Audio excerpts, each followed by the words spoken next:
Thank you, Premier. So first of all, can I thank the community for the response to testing. It's fantastic that we saw 47,603 tests to the 8 p.m. last night. I'm just going to go through the 11 locally acquired cases, noting that 6 of those were announced yesterday.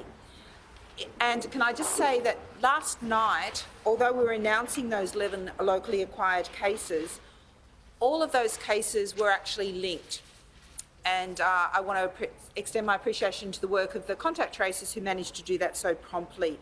So there were 6 announced yesterday: a man in his 30s who attended the Christo's Pizzeria in Paddington at the same time as a previously reported case; 3 women who are close contacts of a previously reported case who works as a hairdresser at Double Bay Hair Salon. All have been in isolation whilst infectious. A man in his 40s who is linked to the West Hoxton birthday party, attended by the previously reported case linked to the Bondi cluster.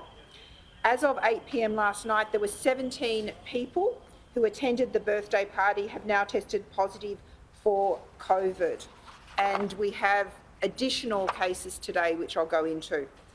A man in his 40s from Sydney's eastern suburbs who is linked to the Bondi cluster. A man in his, these are the new cases, 5 new cases, a man in his 30s and a woman in her 30s and their child who are household contacts of each other from the Sydney's eastern suburbs, a woman in her 80s from Sydney eastern suburbs, and a man in his 20s from the Sutherland Shire who is a close contact of a previously reported case and has been isolating on infectious.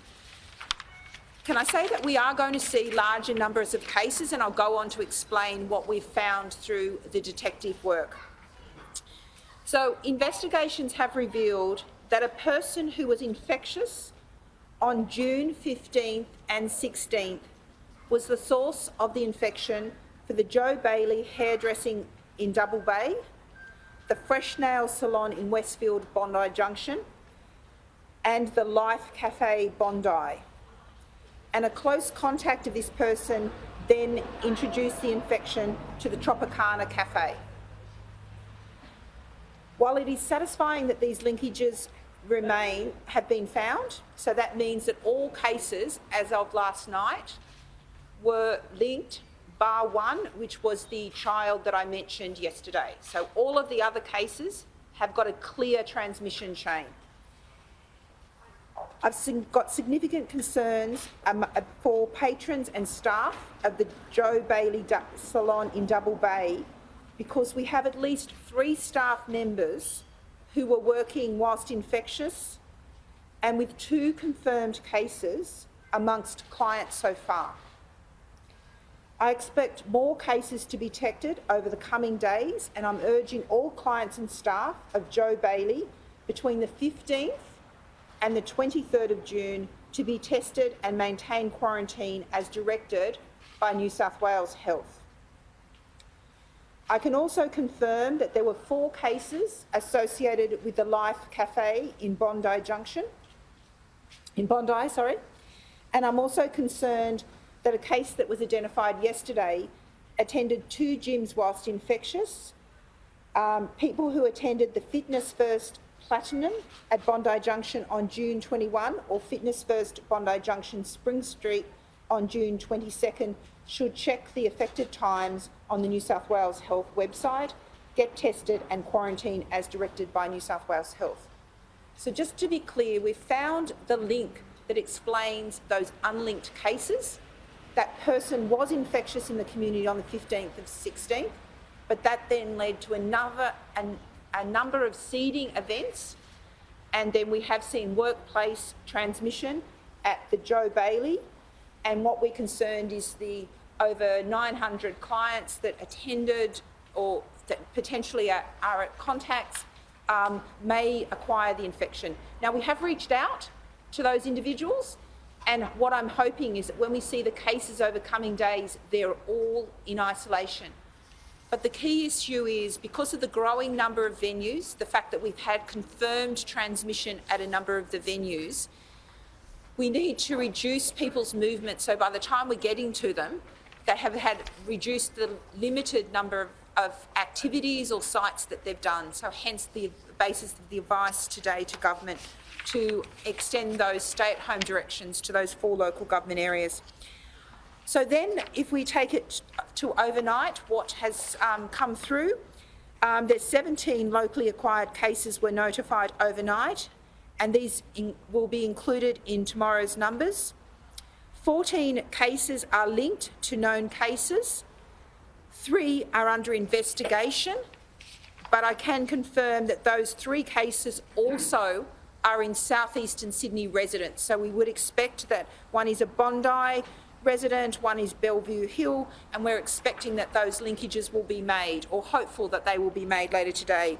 But in relation to the 14 cases that are linked, we've got 2 cases linked to the Joh Bailey, and one also attended the Bondi Royal. We have got a person who had lunch at the Life Cafe, actually 3 people associated with the Life Cafe exposure. And then we've got 7 additional cases associated with the party in southwestern Sydney. So you can see the incredible attack rate we've had amongst guests at that party. And as we're working through this, because that party is some distance, we're hoping that everyone was fully in isolation and therefore posed no further risk to the community. At that time, it is our usual process to double check the security of all of those isolation procedures when we have any positive detections. There were also 2 close family contacts of a previous case in Bondi Junction, and that reflects the finding that we are finding household transmission, which we've always known is a highest risk, but we are seeing that very commonly. We would generally see between 30 to 40% of household contacts, but that rate is being much more increased amongst close and family contacts. And as I indicated, we've got those 3 cases under investigation, all related to southeastern Sydney at this time. We have obviously been very concerned about any seeding events, particularly establishing the seeding into regional areas, and hence can I reiterate the advice that those 7 LGAs are not permitted to move outside metropolitan Sydney. Can I also indicate that the rationale for including the stay-at-home order to follow the workers is because we know that many of the workers do live outside those geographical LGAs, so we want them to follow those stay-at-home area orders. So again, we don't establish seeding in southwestern Sydney and western Sydney. I got a question yesterday about my concern level about those areas, and yes, we have had the southwestern Sydney party that has led to a significant transmission, but that was promptly identified whilst some people were infectious in the community for a period of time. But we are closely monitoring that situation, and we want to make sure that we prevent any other seeding events in southwestern Sydney and western Sydney in particular. Thank you.